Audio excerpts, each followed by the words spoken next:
Hola, buenas tardes, me presento, mi nombre es Marta Frías y en el día de hoy voy a explicar los conceptos fundamentales en los que se basó la ética epicurea. Empezando con que la ética epicurea fue creada por Epicurio, un filósofo griego, el cual nació en el año 341 a.C. en la isla Soma. A su vez, esta es considerada una doctrina moral porque Epicurio buscaba explicar cómo el hombre puede llegar a ser verdaderamente feliz. Y para esto yo me leí la obra de Epicurio, Aemeneco, en donde se menciona que el objetivo que tenía Epicurio básicamente era que las personas pudieran llegar a vivir con prudencia, con moderación y con conocimiento. Pero para Epicurio el verdadero conocimiento era el que lograba liberar al hombre del sufrimiento. Ese era el verdadero conocimiento para Epicurio y era allí donde las personas podrían ser plenamente felices. A su vez también se menciona en esta obra que el bien supremo para Epicurio era el placer, pero no el placer como comúnmente nosotros lo conocemos. Para Epicurio el placer no eran los excesos, no eran los lujos, no eran las riquezas, no eran los deseos limitados. Para Epicurio el placer era vivir sin dolor, vivir sin sufrimiento, a lo que él denominó oponía, y vivir sin todas estas perturbaciones del alma que al fin y al cabo son las que más le causan daño al ser humano, y es lo que él llamó atanaxia. A su vez también él decía yo me pude dar cuenta que esta corriente filosófica surgió a través de la observación de Epicurio, porque él notó que básicamente los hombres los dominaba el miedo, los dominaba básicamente esa angustia y esa ansiedad, le temían a los dioses, le temían a la muerte, le temían al destino, y básicamente él decía que las personas buscaban la felicidad en la riqueza, en el poder y la fama, y no la hallaban. Entonces él decía que la felicidad se basaba básicamente en un estado de tranquilidad y de equilibrio interior, en donde básicamente resaltaba mucho la prudencia, porque él decía que no todos los placeres se deben evitarse, ni no todos los placeres conducen a un mal. Entonces esto me llamó mucho la atención. A su vez también me llamó mucho la atención lo que él menciona de la muerte, porque él decía que nosotros no, la muerte no tiene nada que ver con nosotros, porque el bien y el mal radican con la sensación, y la muerte es la privación a esa sensación. Nosotros, él decía básicamente textualmente, él decía que mientras existimos nosotros, la muerte no está presente, y cuando la muerte está presente, entonces nosotros no existimos. Con esto básicamente Epicurio logró resolver ese sufrimiento que tenían las personas, o ese miedo constante que tenían a la muerte, que básicamente era algo que los tenía constantemente oprimidos. Entonces a su vez él decía que esto eran por falsas creencias. Entonces al final se puede concluir que se puede llegar a vivir una vida feliz basándose en la prudencia, manteniendo básicamente un estado de tranquilidad y de equilibrio interno, y que se puede llegar a vivir de una manera sencilla y virtuosa, sin todos estos excesos y lujos, porque él a su vez también menciona y dice que nosotros hay placeres que causan dolor, porque es una necesidad del ser humano tener hambre, pero cuando nosotros comemos y nos saciamos, ahí ese es un placer, porque eso es una necesidad. Pero a su vez, cuando nosotros comemos sin tener hambre, esto nos puede causar incluso hasta un sufrimiento o una enfermedad. Entonces esto es lo que Epicurio básicamente resalta en esta obra que él dedica a Meneco, y es uno de los conceptos fundamentales en la que se basa esta misma.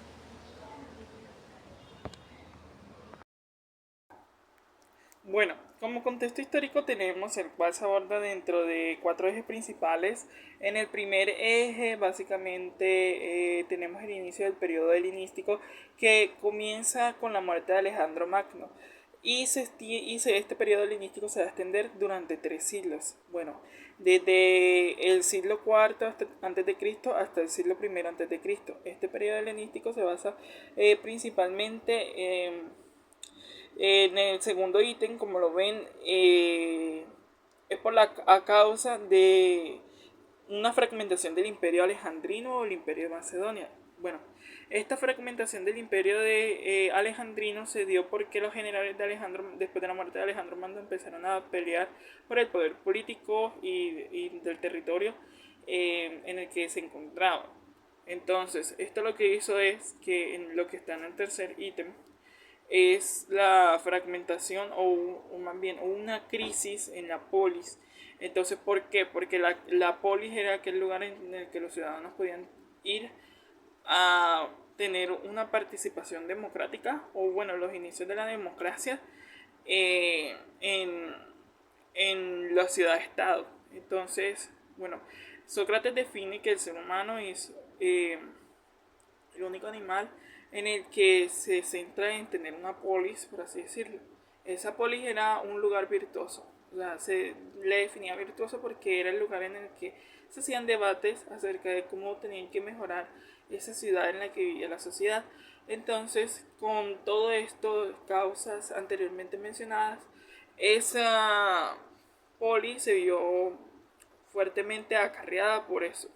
Entonces, por último, y no menos importante, tenemos la génesis o el inicio del epicurismo. Bueno, entonces, habían corrientes filosóficas que van a marcar esa sociedad que se encontraba vacía por la debilitación de la polis. Entonces ya lo van a marcar por referencia a nivel social, sino a nivel individual. Entonces eh, cada uno pues tiene su vida y pues se centraba en eso, en encontrar la felicidad individual.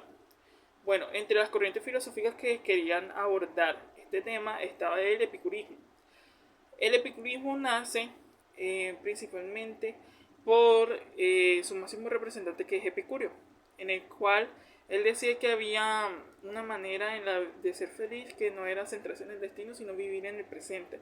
Y formulaba 4 remedios, por así decirlo, 4 fármacos que eran los principales para tener esa solución a empezar a tener una vida feliz. Entonces él creó un nuevo modelo de vida en el cual era la cura para ese malestar en el que estaban viviendo las personas de esa sociedad antigua. Como ya mi compañera anterior explicó la teoría, a mí me corresponde aterrizar la filosofía de Epicuro a nuestra realidad, es decir, dando un par de ejemplos ilustrados. Para dar una aplicación de la ética epicúrea hoy, quiero que le prestemos atención a un fenómeno sociológico actual, el agotamiento y el hiperconsumismo de la cultura en estatus de las redes sociales. Hoy en día, las personas vivimos atrapadas en lo que la psicología llama la cinta de correr hedonista. Trabajamos horas extras en empleos que nos estresan para comprar ropa de marca, el último teléfono o el auto del año, buscando validación digital a través de likes y seguidores. Creemos que acumulando estos estímulos seremos felices, pero el resultado real de nuestra sociedad es una epidemia de ansiedad, depresión, deudas y un vacío emocional. Pasamos la vida persiguiendo un placer que siempre se nos escapa. Ahora viene aquí el análisis de Epicurio del caso. ¿Cómo resolvería Epicuro este caso tan contemporáneo? Él aplicaría de inmediato el cálculo hedonístico. Epicuro nos diría que comprar cosas lujosas o buscar la fama en redes sociales pertenece a la categoría de placeres antinaturales e innecesarios. ¿Por qué? Porque para mantener ese estilo de vida tienes que pagar un precio demasiado alto, perder tu paz mental, competir con otros y vivir con miedo a perder lo que tienes. Por lo tanto, bajo el cálculo racional, este tipo de placer genera a lo largo muchísimo más dolor que bienestar. Viola los 2 principios de felicidad epicúrea. Destruye la aponía porque te agota físicamente trabajando y aniquila la ataraxia porque tu mente se llena de ansiedad y envidia al compararte con otras personas. La aplicación práctica de la ética epicúrea ante este problema no es irse a vivir directamente a una cueva, sino practicar una especie de minimalismo existencial moderno. Un caso real de la aplicación sería un grupo de personas actuales que deciden consistentemente bajarse de esa carrera por el estatus, deciden trabajar lo necesario para cubrir sus necesidades básicas, como lo son la alimentación, el techo, la salud, que son placeres naturales y necesarios. El tiempo libre que les queda no lo gastan vitrineando en un centro comercial, sino que apagan el celular, se reúnen en una cena sencilla en casa de un amigo para conversar de filosofía, arte o simplemente reír. Eso es reconstruir el jardín de Epicuro en pleno siglo XXI. La ética epicúrea nos demuestra que hoy la verdadera felicidad no consiste en añadir cosas para satisfacer deseos infinitos, sino aprender a restar necesidades falsas para conquistar nuestra libertad y nuestra paz del alma. Los principales representantes de la escuela epicúrea fueron filósofos que siguieron y desarrollaron eh, las ideas propuestas por Epicuro de Samos. Estas centradas en la búsqueda de la felicidad mediante el placer racional, la ausencia de dolor, también conocida como aponía, y la tranquilidad del alma, que sería la ataraxia. Empezamos con Epicuro de Samos, que vivió desde el 341 al 270 a.C. Epicuro de Samos, digamos que es el más importante porque fue el fundador de esta escuela y básicamente el representante principal, porque fundó la escuela. En Atenas fundó una escuela a la que llamó El Jardín, donde enseñaba que el fin de la vida es alcanzar la felicidad, que el placer verdadero no es el exceso, sino la ausencia de sufrimiento físico y mental. El segundo sería Marco de Mitilene, que vivió desde el 325 al 250 a.C. Pues fue el discípulo cercano de Epicuro y pues, básicamente heredó la dirección del jardín tras su muerte. Sus aportes principales fueron básicamente que defendió las doctrinas epicúreas frente a críticas en otras escuelas como las de Platón y las de Aristóteles. También profundizó el papel de las leyes y la organización social dentro del pensamiento epicúreo.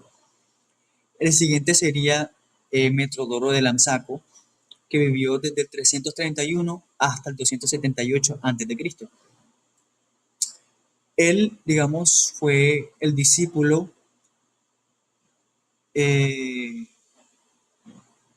otro discípulo más bien de Epicuro y uno de los principales difusores iniciales. ¿Ya? Sus aportes básicamente fueron que desarrolló ideas sobre el placer como el criterio del bien y de importancia de los placeres mentales, considerando que podían ser superiores a los físicos. También escribió sobre ética, sobre conocimiento y sobre religión. El siguiente sería Polieno de Lamsaco. Pues, fue un miembro temprano e importante del círculo de Epicuro y básicamente se destacó por aplicar razonamiento más matemático y lógico a la filosofía epicúrea. Y bueno, ayudó a difundir la doctrina en las primeras generaciones de la escuela. Seguimos con Lucrecio, que fue el mayor representante de la escuela epicúrea en Roma. Y su obra más famosa sería el De Rerum Natura, que básicamente ahora dice, se trata de la naturaleza sobre todas las cosas. Y sus aportes básicamente fueron que explicó el universo desde el atomismo, difundió las ideas de Epicuro en el mundo romano, ya hablamos de eso, y que defendió una visión más naturalista del mundo, sin intervención divina de los dioses en la vida humana. Y por último, pero no menos importante, tenemos a Zenón de Sidón. Bueno, sí, Zenón fue uno de los líderes posteriores de la escuela y básicamente se destacó por enseñar el epicurismo en Atenas e incluir a los filósofos romanos después. O sea, bueno, los filósofos romanos posteriores. También él defendió el empirismo, que básicamente defendía que el conocimiento comienza desde los sentidos. Y bueno, eso sería todo. Bien, cuando nosotros escuchamos la palabra epicurio, es probable que nosotros pensemos que él disfrutaba acerca de una buena mesa, acerca de placeres refinados, de una vida cómoda, pero filosóficamente esa imagen sobre él era una caricatura, porque la ética de Epicuro en realidad es una de las propuestas más rigurosas, coherentes, de toda la historia de la filosofía. Para centrarnos en los aportes que Epicuro hizo al pensamiento moral y mostrar que ellos no solamente fueron una pieza, sino herramientas filosóficas que nosotros seguimos utilizando actualmente. El primer gran aporte muy importante, hablando de la felicidad, lo cual aparentemente fue sencillo, pero filosóficamente ha sido muy revolucionario, donde Epicuro afirma que el fin de la vida moral es la felicidad y que es alcanzable en esta vida. En la epístola que él escribió a Meneceo, que fueron unos escritos, él le escribió que el gozo es el principio y el fin de una vida dichosa, hablando de nada de recompensas en otra vida, nada de sacrificio para el Estado o por los dioses, y que la moral existe para que el ser humano sea feliz. Esto parece muy obvio, pero en la Grecia del siglo IV a.C., pues realmente no lo era. Entonces, primero, ¿qué entiende Epicuro por felicidad? Y esto es lo que da el paso al segundo aporte, que es también pues el que más se presta para lo que son malentendidos. Debido a que para Epicuro el placer supremo no era el de los banquetes, no era el de excesos, era más que todo no sufrir en el cuerpo ni estar perturbados en el alma. Epicuro hizo algo que ningún filósofo antes que él había hecho, y es que él racionalizó el placer. O sea, él lo convirtió en un objeto de deliberación. No cualquier placer es bueno, solo el que pues a largo plazo produce más gozo que dolor. Entonces Epicuro nos dio una herramienta que fue muy práctica para tomar decisiones morales, y él clasificó los deseos en tres tipos: naturales y necesarios, como comer, tener abrigo, tener amigos; los naturales pero que no eran necesarios, como comer bien, pero no solo para sobrevivir; y tenía los vanos, los que eran como el deseo de la fama, riqueza ilimitada, de poder; y que los últimos, los vanos, eran los más peligrosos, pero son por definición insaciables. Nunca habrá suficientes seguidores en redes sociales, nunca habrá suficiente dinero, nada nunca será suficiente porque realmente son vanos. Habló también acerca de la prudencia, donde él la llama como el bien más preciado. La prudencia le decía que era como la capacidad de deliberar bien, o sea, de tú calcular esas consecuencias de nuestras elecciones, sopesar placeres y dolores, identificar qué placeres vale la pena perseguir. Y esto convierte la ética epicúrea pues, en una ética de inteligencia. Habla acerca de la amistad y la justicia en las máximas capitales, en donde él afirmó que la amistad es el bien más importante que proporciona la sabiduría, no el dinero, no la fama. Él hablaba acerca de la amistad y la justicia, porque para Epicuro no era una entidad metafísica la justicia, sino más que todo un acuerdo práctico, que era no perjudicar ni ser perjudicado. El más audaz, el cual liberó al individuo del miedo y la muerte a los dioses, era cuando él dijo que cuando existimos nosotros, la muerte no está presente, y cuando la muerte está presente, nosotros ya no existimos. Y pues este argumento, que hoy conocemos como el argumento de la simetría, es lógicamente sólido y filosóficamente valioso. El miedo a la muerte es irracional, porque no habrá un yo que pueda experimentarla, y si ese miedo desaparece, cuánta angustia innecesaria se disuelve.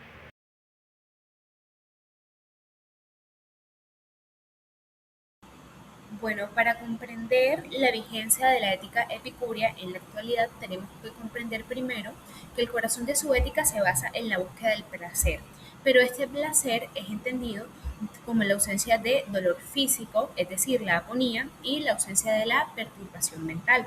Y para lograr esto, Epicurio nos propone un filtro que consta de 3 pasos para combatir el burnout, y está clasificando nuestros deseos en 3 categorías. Primero tenemos las categorías naturales y necesarias, que son como por ejemplo comernos, vestir, tener un techo, y la amistad, es decir, relacionarnos con otras personas y tener buenos vínculos. Él dice que esto es lo único que realmente necesitamos para ser felices, lo natural y necesario. Segundo, naturales pero no necesarios, como por ejemplo las buenas comidas, ropa de diseñador, entre otros. Es decir, son cosas que está bien disfrutarlas, pero no tenemos que depender de ellas completamente. Y por último, como tercero, las que no son ni naturales ni necesarias, como por ejemplo la fama, el poder, el estatus, o en esta nueva era digital podrían ser los seguidores o la aceptación en Internet. Epicurio nos advierte también que la ansiedad moderna nace porque invertimos más del 90% de nuestro tiempo en este tercer grupo, es decir, ni los que no son ni naturales ni necesarias, y perseguimos placeres inalcanzables para llenar estándares que únicamente generan vacíos y nos olvidamos de las cosas que son realmente importantes como el relacionamiento con las demás personas y los vínculos afectivos.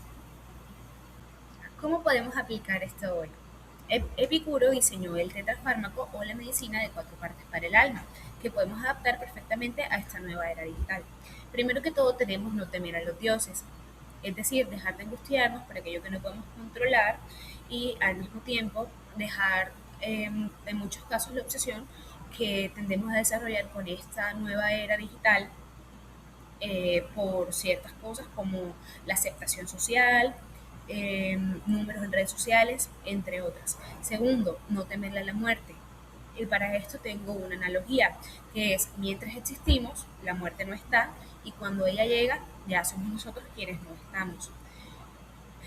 Lo fácil es bueno de conseguir. Tercero, que quiere decir que las cosas de verdad que llenan el alma, como las buenas relaciones, una buena conversación, sentirnos acompañados y conversar con otras personas que realmente nos hagan felices o por ejemplo la naturaleza, son cosas baratas que no conllevan que no conllevan una riqueza monetaria y en muchos casos son gratis. Y cuarto, que lo terrible o el dolor es fácil de soportar. Es decir, el dolor físico no suele ser para siempre y si llega a ser de muy intenso o de una u otra manera, siempre tenemos formas de adaptarnos a él. Y por último tenemos una cita que dice que nada es suficiente para quien lo suficiente es poco. Y esto nos invita a reflexionar a que en una sociedad que nos exige desear y buscar siempre más para llenar estándares, la ética epicúrea es un acto de liberación, ya que nos invita a recordar que la paz no se encuentra sumando posesiones ni bienes materiales, sino resaltando amistades y fortaleciéndonos en ellas, al igual que nuestros vínculos y las cosas no materiales que llenan el alma, porque, como sentenció Epicuro en su jardín, nada es suficiente para quien lo suficiente es poco. Muchas gracias.